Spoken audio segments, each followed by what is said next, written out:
बिस्मिल्लाहिर्रहमानिर्रहीम। अगर हालात इसी तरह के रहे और इज्तिमाई तौर ईद की नमाज़ अदा न हो सके तो फिर इन हालात में ईद की नमाज़ कैसे पढ़ी जाए और एक आम आदमी खुतबे के लिए क्या करे, तो आइए देखते हैं। ईद की नमाज़ के लिए तकरीबन सभी वही शराइत हैं जो जुमा की नमाज़ के लिए हैं, सिवाय कुछ चीज़ों के फ़र्क के। ईद की नमाज़ के लिए अजान नहीं, तकबीर नहीं और आम तौर पर नमाज के बाद ही खुतबा दिया जाता है। बाकी सभी शराइत वही हैं जो जुमा के लिए हैं। इस तरह के हालात में ईद की नमाज की अदायगी के लिए दो तरह की सूरतें बनती हैं, लेकिन ये सिर्फ उन इलाक़ों के लिए हैं जहाँ पहले से जुमा कायम है, ईद की नमाज़ होती रही है। जिन इलाक़ों में जुमा कायम नहीं, वहाँ पहले भी ईद की नमाज़ नहीं, आज भी उन लोगों के लिए ईद की नमाज़ नहीं है। लेकिन जिन इलाक़ों में जुमा कायम है वो लोग इस तरह के हालात में अभी तक अपने जुमा की अदायगी जिस तरह से करते रहे कि मस्जिदों के अंदर सिर्फ 4-5 आदमी, बाकी लोग अपने घरों के अंदर जुमा की अदायगी करते रहे, इस तरह के हालात में वो ईद की नमाज के लिए बिल्कुल ऐसी सूरत कर सकते हैं कि मस्जिदों के अंदर सिर्फ 4-4, 5-5 आदमी हों, बाकी लोग अपने घरों के अंदर ईद की नमाज की अदायगी करें। जिसके लिए वो ऐसा करें कि कम से कम 4 मर्द ज़रूरी हैं, बाकी घर की औरतें, बच्चे उनको भी शामिल कर सकते हैं, लेकिन 4 मर्दों का उनके अलावा होना ज़रूरी है। नियत कैसे की जाए?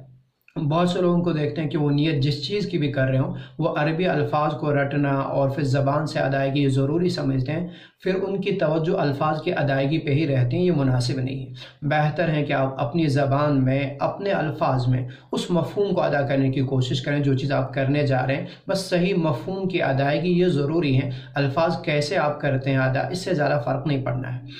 मसलन ईद की नमाज़ में मुक्तदी, मैं रब की रज़ा के वास्ते इस इमाम के पीछे ईद की नमाज़ अदा कर रहा हूँ। इमाम साहब अगर उसके पीछे औरतें हों तो उनकी नीयत भी करें, लिहाजा वो नीयत ऐसी करें जिससे नमाज का मफ़हूम और इसी तरह उनकी नीयत का मफ़हूम अदा हो सके। खुतबा कैसे दिया जाए? जो लोग जिन्हें ज़बानी याद हैं वो ज़बानी अदा करें, जिन्हें किताब मिल जाए वो किताब से देख के अदा करें, और जिनके पास ये दोनों चीज़ें ना हों तो वो लोग अगर अपना खुतबा खुद तैयार कर सकते हैं तो खुद करें, वरना किसी से तैयार करवा लें। अगर ये चीज़ें भी ना हों तो फिर जो बिल्कुल आमी आदमी है वो ऐसा कर सकता है कि पहले खुतबे में सना सुब्हानकल्लाहुम्मा व बिहम्दिक ये पढ़े, कुरान करीम की कोई भी छोटी बड़ी आयत जो उसे याद हो वो पढ़े, और इसी तरह कोई भी मुख्तसर से हदीस जो उन्हें याद हो वो पढ़ ले। ये हो गया पहला खुतबा।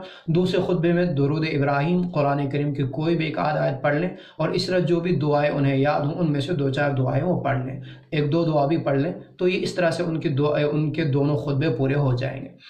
जो लोग घरों के अंदर ईद की नमाज की अदायगी करेंगे वो याद रखें कि जिस तरह आम हालात में ईद की नमाज खुले में पढ़ी जाती थी, इससे इस्लामी शान और शौकत का इजहार होता था, उन लोगों के लिए बेहतर है कि वो आज भी बंद कमरों में ना पढ़ें, बल्कि घर का सहन, पार्क या छत के ऊपर पढ़ें जहाँ इस्लामी शान और शौकत का इजहार होगा। वहीं साथ साथ में जो इज़्न आम वाली कैफियत है तो कम से कम किसी हद तक इज़्न आम वाली कैफियत भी पैदा हो जाए।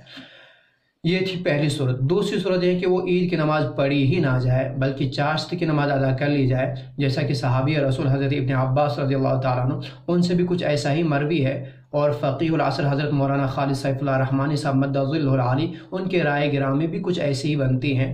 तो वो लोग चाश्त की नमाज़ अदा करें, एक सूरत ये भी है।